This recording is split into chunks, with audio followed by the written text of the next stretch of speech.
Hi, I'm Megan Massacre, and this is for PETA 2.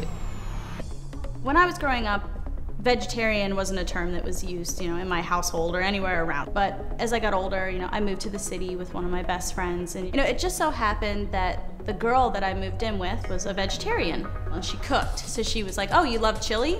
Let me make you some vegetarian chili," and it was delicious. And I was like, man, this is so cool. Like, I can enjoy all the foods that I like, but it's a better cause, and through her I met other vegetarians, and she educated me on things, things I never knew about, the meat industry or cheese and dairy and the way that they treat animals and, what you're actually eating. When you're eating meat, you think you're eating the substance with like protein and all this good minerals and stuff for you, but really you're not.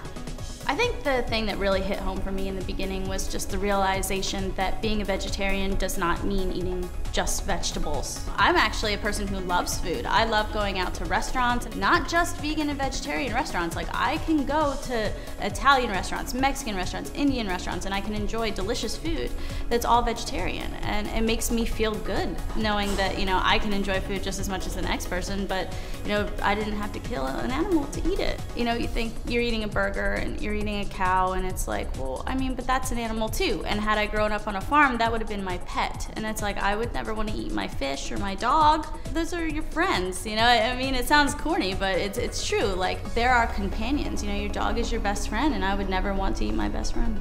I think there's also really big misconceptions that a lot of vegetarians are not healthy because they're not receiving things like protein and nutrients that you get from meat-based diets. But the thing is that you can get all of those things without eating meat. You just have to do it the right way. And your friends and your family might look at you and laugh and think you're silly, but by the 10th time you go home for dinner and you're like, I'm not eating this, they take you seriously. A question that I get a lot from people who are not vegetarian are, if you're vegetarian and you don't like to eat meat, why would you eat a veggie burger? For me personally, I don't think they're bad tastes. I just don't want to have to hurt an animal in order to enjoy a meal.